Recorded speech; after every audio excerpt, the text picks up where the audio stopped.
Hello, and welcome to episode 16 of the Liberland Show. I'm your host, Adam J. Carswell. Today we are joined by Jan Purkrabek. Jan is the Minister of Finance for Liberland, and we shall also say co-founder of the nation. Jan, thank you for joining us today, and do you have any opening remarks for our listeners? Thank you, Adam, for inviting me. I'm very much looking forward to your interview, and I really appreciate your activity. Thank you. Yeah, it's great to have you on here. I know you've been super busy building the country the past few months, so definitely a cool opportunity to finally get you on the phone now. So Jan, tell us, how did you begin your journey as a Liberlandian? Actually, I'll start with longer history because when I was age about 20, I was doing my studies working in public administration in one of the Prague councils. Prague is the capital city of Czech Republic, where I live and our president lives. So I was sort of young economist there in the public administration. And at the same moment, I was studying the University of Economics, where I was listening to the economic theories and Adam Smith theories, Friedrich von Hayek, and all the inefficiencies in the public sector. So I was comparing those two streams of information, and I was evaluating them by myself. The more deep I got into the economic theories, the more I was realizing how the public sector is inefficient, how corrupted it is, and how it kills economic prosperity in its pure existence. And I was questioning myself, why some countries are much more richer than the others. And of course, I figured out it's nothing to do with natural resources or religion or culture. There is one connecting point, and that's the high level of economic freedom. Creating freedom and business environment for businesses and people, entrepreneurship. So I started to being more involved in that. I got in touch with the Czech Freedom Party called Svobodný, and I dived deep into the topic. Mm-hmm.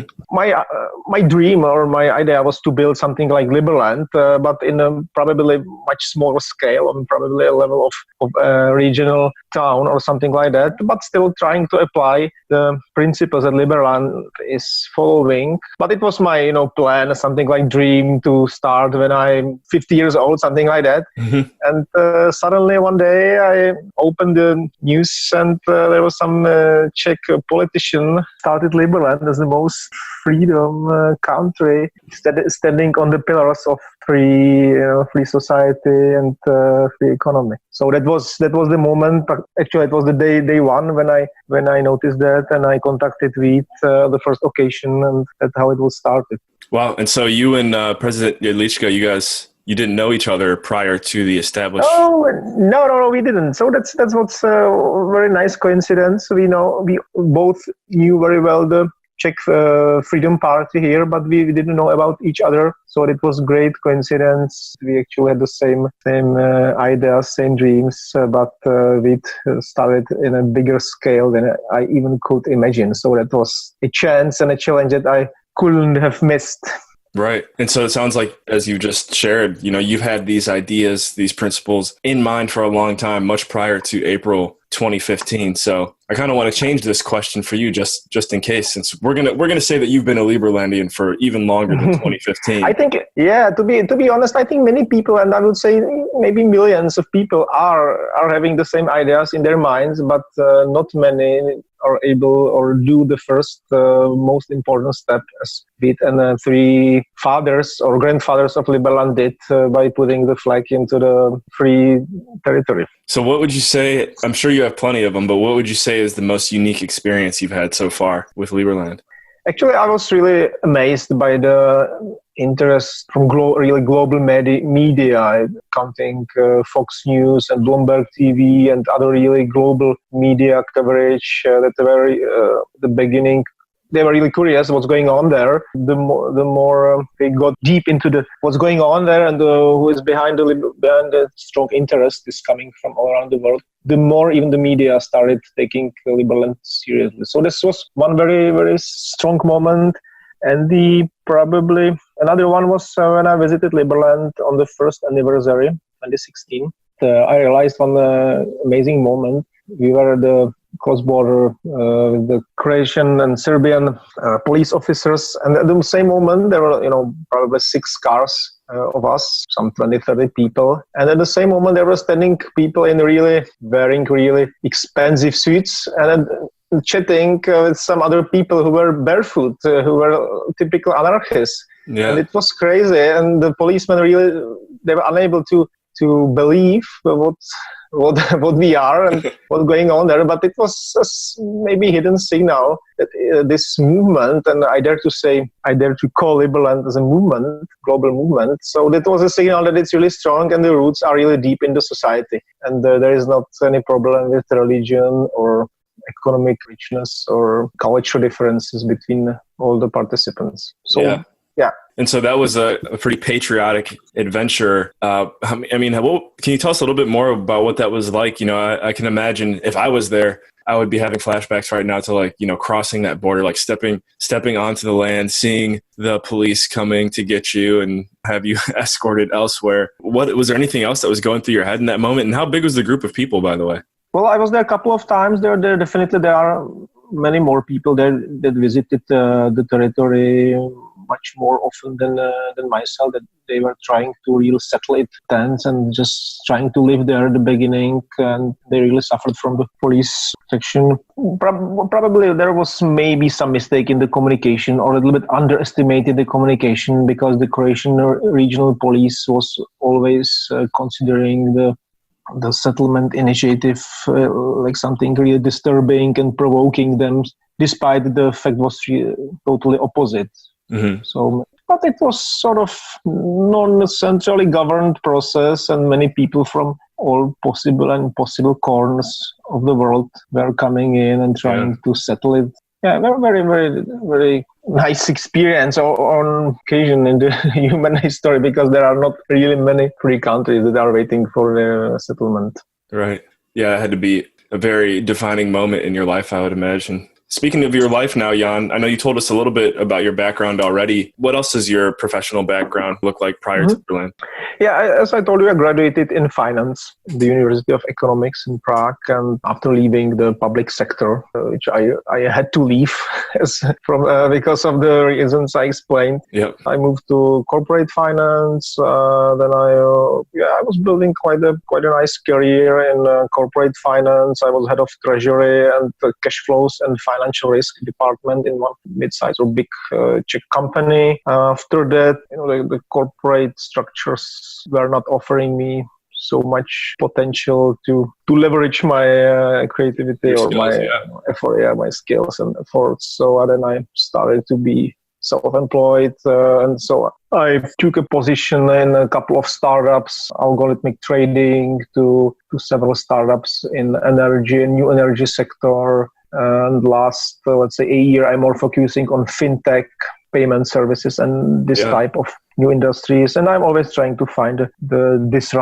disrupting or innovating angles. So in my last session, I was co-building a fintech bank for a Czech investor. Right now, I'm a consultant for Czech Republic, Slovakia, and Austria for one big company regarding payment innovations and this type of topic. Yeah, that's great to hear too, that you were in a position previously where you kind of felt like you weren't given the opportunity to leverage all of your skills, and clearly now you're doing that to your full potential, and it sounds like you're enjoying it. And talking a little bit more about finance, now we got you here, I'm sure there's plenty of individuals out there, especially fellow Liberlandians, that kind of want a little bit of a status update on the merit system, how that's structured, kind of the timeline for the financial system of Liberland for 2019. Can you give us a high-level overview? Yeah, sure. So let me say a couple of sentences about the merit system, which I still consider to be not treated as it will deserve, because it's really a pretty unique system, and it's very well functioning because it was started very early after the Liberland creation, and it's probably the only way how to motivate a huge number of totally heterogeneous and totally distributed mass of people that are willing to contribute to the same goal. Mm-hmm. So we created merit system, which is motivating all the participants with Liberland merits. We realized that somebody is offering financial intervention, but has no time capacities at all to support or to help in any other way. while some other contributors are able to help with some local activity or with their effort or time or their skills. And Liberland merit system is mixing and allowing to evaluate both or all types of contribution. So this is step number one. Liberland merit is existing as a rewarding system. And the step number two is still waiting to happen. It means that we have to make merit freely tradable on the global exchanges and on the markets and make it exchangeable for fiat currency. So that will be phase number two for Liberland merit. So with that being said, is that something that we're looking forward to for 2019, or do you think it would still take a little bit more time? I really hope it's going to happen this year, finally, despite the fact we are talking about it for at least 2 years. Mm-hmm. So it requires some internal preparation. It requires some agreement on all of the stakeholders, and as well as the IT pretty demanding work behind all this.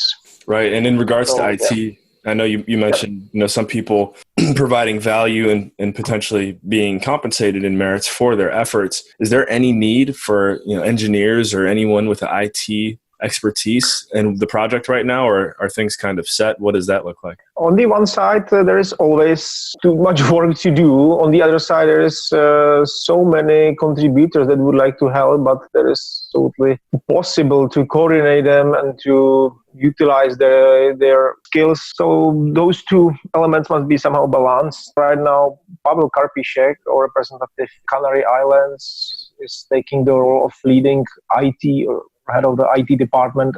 So his role is extremely important, right, for this purpose. Mm-hmm. Coordinate the IT activities and to manage the IT projects. So, and I'm sure in the same moment, I'm sure he will welcome much more IT force to speed up the projects. Well, Pavel is an ideal leader to have in that role. And if anyone listening, if you want to get a little bit more about who Pavel Krasnov is, he was interviewed in episode 2 of the Liberland show. So very bright individual, and great to know that our IT department, so to say, is in his hands. A few other Liberlandians would I trust to that level. I know I barely even know what is he talking? He was just talking about something on the Ethereum network the other day, and it just went in one ear and out the other for me. I'm like trying to keep up with just the basic cryptocurrencies. Yeah. That reminds me, we have a unique combination, a unique opportunity of two extremely strong facts, and that's the birth of cryptocurrencies and decentralized, assets in general, meaning and Liberland. And I'm sure that both will be or could exist without each other. Or power and or strength is that we are combining those two extremely strong elements. So I'm sure that Liberland could exist like 50 years ago or 100 years ago with connection with cryptocurrencies and the effects of decentralized and distributed networks and decentralized governance. In the end, it's extremely strong. It could be extremely strong. Yeah, it's a great hybrid. Jan, in general now, where do you see Liberland in the next 3 to 5 years? Oh, who knows? Who knows? But I want to believe that Liberland will be recognized by several, let's say, 10 countries as a regular country. The territory could be under our control, I'm sure. Maybe there could be some conditional agreement, maybe some bilateral or trilateral agreement between Serbs, Liberland and Croats that we start developing the territory. But on the other side, I'm not naive, and I'm sure that Croats would like to keep certain control of what's going on behind their door. So, but I can imagine some development agreement with those three countries. Definitely the Liberland currency will be tradable on the cryptocurrency exchanges. The decentralized governance system must be in place, and it will be probably the most unique system in the world. The business ecosystem probably will be existing and will be generating gross national or gross domestic product. I also would like to see some Liberland sport teams to be successful on the international field, and the number of citizens will be growing and growing. Yeah. That's right. A sports team. So that a call to action to anyone out there, Liberland, we have a few sports teams, but it's never too late to get involved and make a stronger effort on the country's behalf. Yeah, sport teams do even more than diplomats, than army of diplomats. So don't forget on this. Well, Jan, thank you for joining us. This has been a great conversation. Do you have any closing remarks? And actually, I should say, what's the best way to get a hold of you if anyone has any questions? Well, I'm available on all the communication channels, and so it's pretty easy. You can intermediate connection to myself, but my official email is finance@liberland.org.